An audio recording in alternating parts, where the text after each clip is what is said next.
So the Lakers decided to show up and play hard tonight. LeBron James actually decided to play a little bit of defense for once. He always goes hard whenever he plays the Bulls. Something about this team that gets him going. I'm sure it does have something to do with it being Michael's house, and we know LeBron has always been trying to chase that legacy. But either way, the Lakers came out ready to play.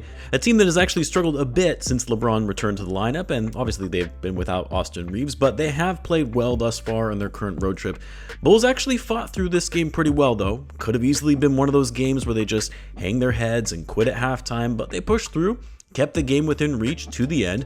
What really did the Bulls in was that second quarter, and really the first half in general. It was almost like the Bulls were nervous going up against the star powers of Luka and LeBron. They were rushing plays, chaotic and all over the place on offense. It seemed like it was just turnover after turnover in the second quarter, and silly turnovers too.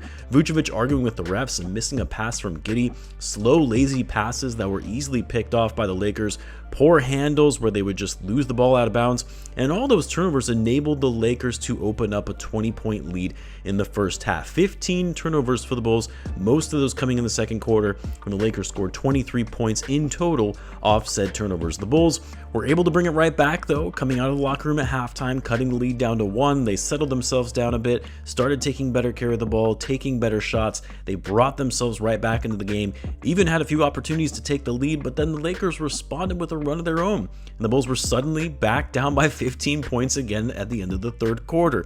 There was a lot of mini runs by both teams throughout the fourth. Bulls brought it within single digits with plenty of time left, but then, just like what superstars do, Luka Doncic went off and would not let the Lakers lose in this game. He would go off for 46 points. He actually would have had a 50-piece had he not missed 4 of his free throws. What I did not understand, and I put this squarely on Billy Donovan, is why he didn't have Isaac Okoro in the closing lineup, who had been guarding Luka most of the night. Whenever Okoro was taken out of the game, Luka feasted.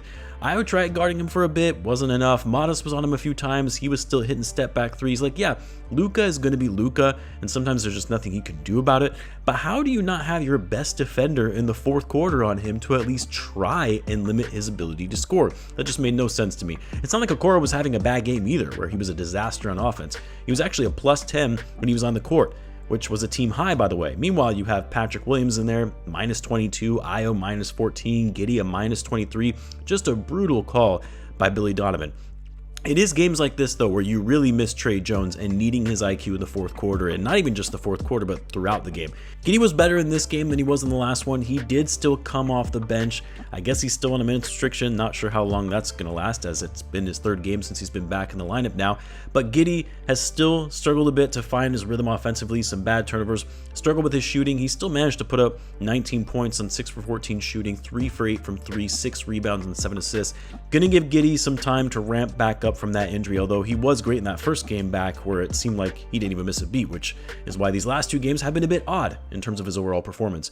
Kobe has been much more consistent on offense and looking like his old self that we're used to seeing, which I guess is a good thing for his trade value if the Bulls are still planning on going down that route. A lot of rumors of the Wolves putting together offers for Kobe White. Same with Io too, actually, but Kobe was hot from downtown, 5 for 10 from 3, an efficient 8 for 13 overall, 23 points to go along with 5 boards and 6 assists. Speaking of Io, I know that box plus minus wasn't great, same with Giddey as they were both in that rough second quarter stretch, but Io, man, and I need to do a separate video on this, but there is a world where he's the Bulls' most valuable trade chip going into the deadline, at least when it comes to guys who are seemingly available outside of Josh Giddey and Modest Bucelis, because Io is kind of that perfect complementary piece for a contender who is in need of a great two-way player, a very efficient player on offense. Tonight, he put up 20 points on 8 for 14 shooting. I still would prefer the Bulls hang on to Io and re-sign him, but if you can get a pretty good haul for him in the form of a trade, you might have to just jump on it if you're the Bulls. My guess, though, is that the offers are probably going to be lowball offers, and the Bulls at that point, it's just not worth trading Io if you're not going to get a decent haul for him in return. You don't want to trade him just to trade him. Make sure you're getting commensurate value for him based on how well he's been playing this season. Modest, I mean, this game frustrated me as it was yet another game where Modest was at times seemingly in the doghouse from Billy Donovan and getting long stretches on the bench, and you couldn't figure out why. He wasn't having a bad game. He was making smart decisions, although I guess I kind of take that back. He did have a couple bad turnovers. I think my only criticism here is I wish Modest was attacking more in this game and getting the basket. He was settling a little too much for outside shots, but still has continued to up his passing and rebounding. Tonight, 5 rebounds and 4 assists. Also, shout out to Modest to being named to the Rising Stars game yet again. Not really a surprise, as he has been one of the better sophomores so far this season. And then Vucevic, I don't get Vuce sometimes.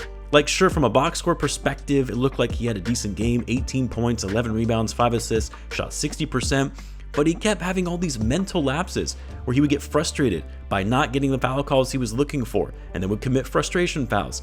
He had the one on Gabe Vincent, I believe it was, which ended up being a clear path foul. Then he was assessed a technical for complaining, so it turned into 2 free throws and the ball for the Lakers.